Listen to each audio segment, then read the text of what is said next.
What does Arsenal have to do in order to top Manchester City? What's it going to take? It's going to take perfection. It's what Guardiola has instilled into his squad. And it's why they've won 3 in a row, and it's why I think they win 4. What's really interesting about this Arsenal team, and I'm going to use the key word of the day here, they are established. For the last couple of seasons, it was always about, growing Arteta's way that he wants to play, implementing it out on the pitch, and then actually getting the results. Going into the season, I see Arsenal as an established team. It's not about figuring it out anymore. It's about perfecting it. They know what Arteta wants now. It's not about learning anymore. It really isn't. And that's why I have Arsenal, once again, going for the title. When I look at every other Premier League team that isn't named Manchester City or Arsenal, I see a little bit more of a learning curve that's required to go for a title like the Premier League. I think Arsenal are the only other team that are truly established. Their season last year was phenomenal, even though a lot of people criticized the way that they ended it. But I still think that they played the second best football in England. And that says something about it. And I think they can do the exact same thing this year. And you already highlighted it. I think their best signing was Jurrien Timber. Having Gabriel and William Saliba as your center backs, and then reinforcing that defensive mindset with Timber, either as a part of a back three or just straight up as a defensive fullback, I think is going to heavily improve Arsenal's chances and not conceding goals. He's like their Ake almost. Yeah, Nathan actually, Ake. yeah. He's a very similar prototype. Holy shit, yes, that's a perfect parallel. Because he's just as good, honestly. I really do think so. Them Dutch boys. And he's Dutch, bro. And I think he's going to have the same impact as Ake. I really do. He's going to come into this team already ready to go. And I think he's only going to improve it. Last year, especially towards the end of the season, there was a lot of goals that Arsenal conceded because they either got way too eager going forward or they just had too many holes at the back. I think a lot of people like to highlight Zinchenko, for example, as being maybe the weak link in that back line. Well, now you can have Ben White as a defensive fullback and Timber as also just another utility defensive player. You have a back line like that, I think you're going to concede way less goals. And if Arsenal can have that back line and have the exact same offensive setup that they had last year, I only see them being better. Now, here's what really frustrates me, man. The absence of Gabriel Jesus. Yeah. I think that's key. I really do. So the fact that he's out for possibly 2 months, at least a month, that's not good. No. And frustrating, bro. It's so Dude. frustrating with Gabriel Jesus. This happened at one point last season, too. Yeah. I think after the World Cup, Right he was after. out for a couple months, too. Yeah, and here's the thing. He's going to come back. Guarantee you he's going to get injured again. I guarantee it.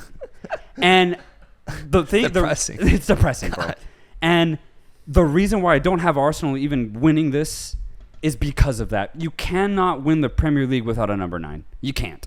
Kai Havertz is going to try his best, And what's crazy is we talked about the utility of Havertz, and he ended up starting in the Community Shield, as that number 9 position. And sure, he was good. Why not? But he missed... He should have scored. Yeah, he was involved, though. He was involved. Active. He was active. But that's the thing. You need At this Jesus. point, yeah. You need him. Kai Havertz and, for example, players like Bukayo Saka, Leandro Trossard, I think will pick up the pieces, but they can only do that for so long. And you need a healthy Jesus to win the league. And that's what really frustrates me, man, because with that uncertainty of Jesus' health, I just can't say Arsenal win it. I can't. I think the only counter I would have to that is the idea that one thing that really shocked me about last season was seeing how good Arsenal was doing until they finally faced off against Manchester City. Because if you remember, that matchup was delayed for so long, dude. So long, because I think the first time they were supposed to meet, it just got delayed for some reason. And they ended up facing off against each other like 3 times in 1 month instead. And I think it was the first or second time they played each other. Manchester City smacked Arsenal 3-1. Yeah. And I think it was such a statement to see them get beaten like that and just show the quality and class and levels that Manchester City is above Arsenal at that moment. But then the Community Shield happened. It's been a few months. The transfer window arrives and it's Community Shield time. And what do we see? We see an Arsenal team actually play up to the level of Manchester City, tie them 1-1, win on penalties, but not get smacked around the way they did in those Premier League matchups last year. I think that means something to me. I know it's just a Community Shield. I know it's a preseason tournament or competition or game, but it still means something, because if they can play up to that level against Manchester City, then I think that bodes really well for their mental state and for the way that they'll go about approaching every other match in the Premier League as well. 100%. I think you could see it in the way that Arteta celebrated, for example. Winning that game, even though it was through a pretty bizarre deflected shot to equalize it, winning that game, I think, meant a lot to Arsenal for, I think, the mental reasons more specifically, because it showed them they're like, all right, we're here. We won this game against our biggest rivals right now in Manchester City. Let's start the Prem in the same way, and let's just go off. Let's do what we finished last year, or what we almost finished, and let's start the season in the exact same manner. Again, I think this Arsenal team is incredibly talented, bro. Martin Odegaard, the best attacking midfielder last season in the Prem, surpassing De Bruyne in the one specific season, in my opinion. He's still here. You still have Bukayo Saka, probably the most talented winger right now, or the most deadly in the Premier League. On the other side, Martinelli. I'm going Salah, bro. You're going Salah? I'm going Salah. Martinelli, but I think what I want to see more specifically, I need to see Trossard more involved. And I'm really curious to see how Arteta does it. Right now, I think the reason why Arteta is a little shy to play a player like Trossard is last year, especially throughout the entire season, Arteta always had two high-flying wingers, just as wide as possible, and had them just hug that touchline the entire way. Trossard's not that. He's not that. He can occupy a wide position, but every time he gets the ball, he's cutting inside, brother. Yeah, he is. He's going to. And I don't know if Arteta's comfortable with starting a player like that right now. Obviously, he brings him off the bench or starts him in rotation when they have like 2 games back-to-back.